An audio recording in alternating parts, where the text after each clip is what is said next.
everyone, Wayne here. Welcome back to More Foolish Reef. I had someone request a new power reading on my tank.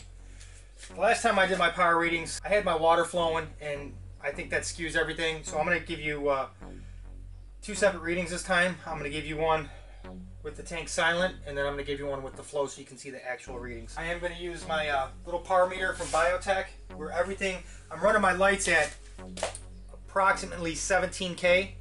So the offset factor I'm going to use is 0.17. We'll just multiply that to find out what the difference is. Okay, so first things first, let's do this again right underneath the light here. 2850 par. Okay, I'm going to come directly underneath one of these lights, about an inch down. It's about 310 par. Okay, so now for some of my coral readings here, we'll start off with this red planet here. When I do the readings next time, when I have the water flowing, I'll put the sensor as close to the same spot as I am right now. So that is reading 245 par. So that would be about 286 par. Okay, let's go right up against this red melly here. 265 par. So that's going to be about 310. This Miyagi Tort. 268, so that's going to be like 311, 312. Let's go down here to my golden torch here. That's 140. So about 165, somewhere in that neighborhood. My favorite coral in the system right here, this Lobophilia. That's at 125, so it's about 145, 150.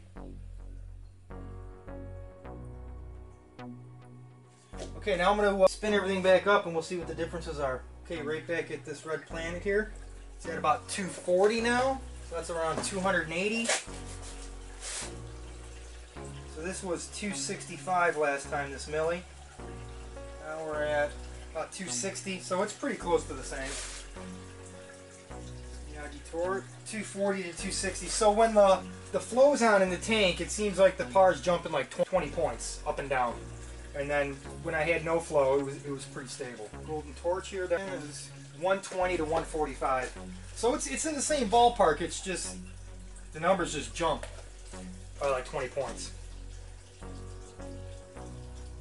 Pretty cool. I would have to say right at the top of the tank, I'm rating about the 300s, a couple inches off the sand bed. Centered in the lights, I'm right around 150. And then I'd imagine the farther you get out, let's see where these A cams are sitting.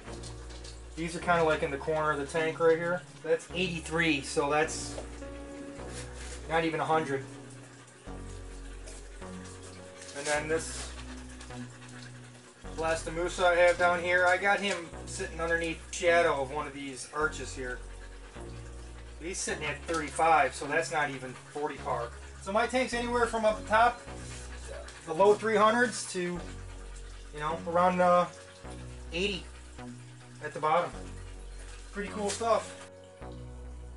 So this is what my lights are sitting at their photo period here. My UV violet and blues are at 60, my green and red is at 20, and my cool white's at 15. And then I have a 3-hour ramp period, 3 hours ramping up, three hours ramping down. And then I do have it on a lunar cycle, so it kind of follows the moon phases. My lights kick on at 11 o'clock and they turn off at 11 p.m. So I'm a night owl. I don't have them on early. So today was a little bit of yearly maintenance. I pulled out my skimmer and cleaned all that up. This is the Cloud 9 protein skimmer. I got it off of Fish Street. I think that's the name of the store, and honestly, this skimmer it's awesome. It's awesome. My last skimmer was the Vertex Omega I-180. You can definitely tell that one's built a little bit better, but performance-wise, and the way you take this one apart and put it back together, everything has plastic screws instead of the stainless steel, which I like the plastic ones better, to be honest. With the amount of trouble I had with that other skimmer blowing needle wheels because it has an AC motor on it, this thing blows it away, honestly, and it's, you know, a third of the price. So I cleaned out my Zeobit reactor, and what I did was I took the little elbow off here. Used to come out and go straight down into my refugium. I put this flex hose on here and I'm dumping it right into the return chamber. I definitely need to get this cleaned up down in here. I mean, I got a ton of detritus. It's looking pretty nasty down there. That'll be next week. I'll probably do that. And I'll pull my return pump out, my Jabo DCT 15,000. That thing's been sitting in there for, what, 14 months now? It's never been out, and it's never had a hiccup. Runs absolutely flawless. Can't ask for a better pump. And when it comes to return pumps, I might as well just throw this in there. I do have a brand new one, for just in case. Because you know when them things break, it breaks on a Saturday when nothing's open until Monday. Oh, and what else I did, I gotta throw a thank you to Will Santiago, the skimmer mod, how I put the two lines on top of the airline manifold. He said he ran his directly into the Venturi. So that's what I did. I just ran that hose right out the back. And it's way cleaner, and there's less stuff in here now, which I like. So I just gotta say thanks, Will. Appreciate it, man. Thanks for the heads up. I'm still running the Polyplug Medic. Today's day 9. I did see some spots on my Regal Tang and on my Purple Tang again, and they're really small spots. It's got me scared, man. I kind of thinking it's velvet, but I don't see any today, so we'll keep an eye on that within the next 4 days, because I'm pretty sure that's about the life cycle of velvet. So let's see if we have a dinospore outbreak. If so, I'm going to have to start catching them, and they're going to go in here. Did I jump the gun? Should I quarantine them? Hell yes, I should have, man. But, you know, it is what it is, man. I bought the fish, I stuck them in, now I got to deal with it. I definitely should have bought 3 fish, put them in here, and then throw them in the display. I did end up buying some nitrifying bacteria. I got some Birospira. I threw that in there yesterday, and I got a little bit more just in case getting fish in here right away to quarantine these instead of getting my new fish. But I don't know, we'll see. Polyplug Medic was pretty expensive. I spent was it 40 bucks a piece, and I bought 2 of them, and that bottle right there, I'm triple dosing everything, so that bottle there only lasted 10 days, so I got 20 days worth for 70 bucks. So we'll see how it goes. This is a fighting conch snail. He's been in here a long time. He's pretty cool. Look at his little eyeballs sticking up.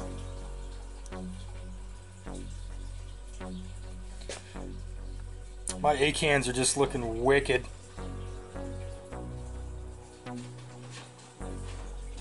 Yeah, it seems like everything's starting to bounce back now.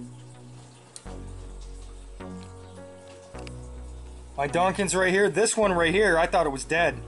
You know, you can see all the branches underneath here that wilted away, but it's coming back again now.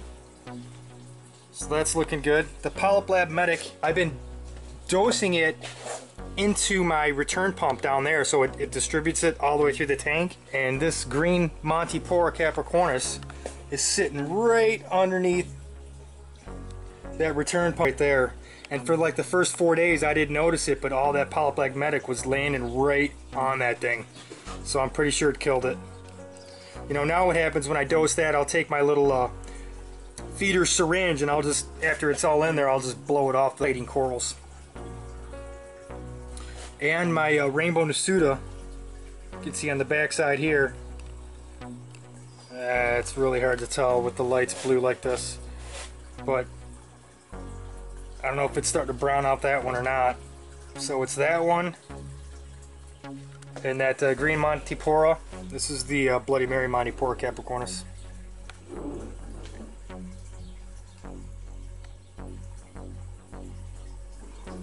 Torches are almost back in full effect. My trachei's looking good. My blasto's looking good. My hammers are still not opening up either. I mean, they're starting to, but see what happens with them. My favorite coral for a long time, this Lobo. This is by far the most colorful piece in my system, and I've had it the longest. This thing was so washed out and so gray, I actually picked it up and was about to throw it in the trash. I mean, I thought it was dead. You know, it was gray for like 6 months. And then I'm like, you know what? Well, if it dies, it dies, and then I'll throw it out. And Look at that. Took it a year. Took it well into a year before it took off. But that thing is looking sweet. My orange Setosa, looking pretty good. My clam is super fat and healthy. He's looking awesome. Alright, well anyways, I will catch you next week. I'm going to try to do a video like once a week. I want to say thanks again for the people that gave me some tips. I can't remember, somebody told me about putting an elbow on my outside pump filter that I had coming out of the wall. Put an elbow on it and facing it down. So I'm probably going to do that as soon as I get a chance to. I can't remember your name, but thanks for the heads up. I appreciate it. Every little bit helps. For all you trolls out there, bring it on. I love to bit smack you down. Peace.